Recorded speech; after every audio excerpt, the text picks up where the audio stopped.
एकदा एक खेडूत ग्रामीण भागातला अनपढ जावई बायकोला आणण्यासाठी सासरवाडीला गेला. सासरवाडीत मुक्काम केला. संध्याकाळी मस्त जेवणाचा कार्यक्रम केला. आंबोळ्या केल्या होत्या.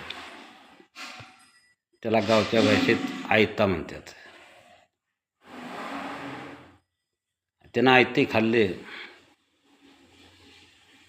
त्याला त्या आयत्यांची एवढी आवड लागली, त्याला एवढा आवडला की त्यानं त्याच वेळा ठरवलं घरी गेल्यानंतर बायकोला आयताच बनवायला लावायचा. त्यानं दुसऱ्याची बायकोला घेतली आणि घरी निघाला. ते आयता नाव विसरल वाटणं त्यानं तेच चालू केलेलं, आयता आयता आयता. कारण का आयत्याचं नाव विसरलं तर मग काय करायचं, बायकोला काय करायला लावायचं. आयता आयता आयता असाच म्हणत चालला आहे. अर्ध्या वाटाचा आला, मध्ये एक नाला लागला. नाल्यावरून उडी मारताना आयत्याच्या ऐवजी आयच्याक भाई असं तोंडात आलं आणि तिथून पुढं तो आयच्याक भाई म्हणत राहिला.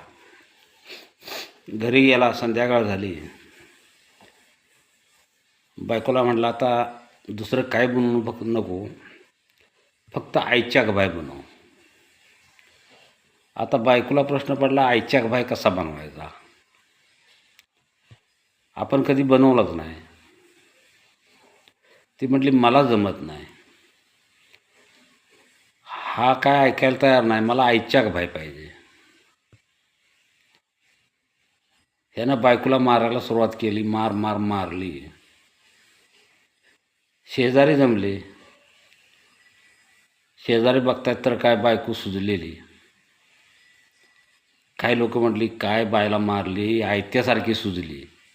मग मात्र याच्या लक्षात आलं की आयता.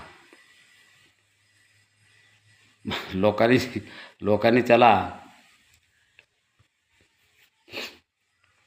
खूप असं दम दिला आणि त्याला सांगितलं पहिलंच सांगायचं होतंस. बायको पण म्हटली मला पहिलं सांगितलं असतं आयता पाहिजे, मी बनवून दिला असता.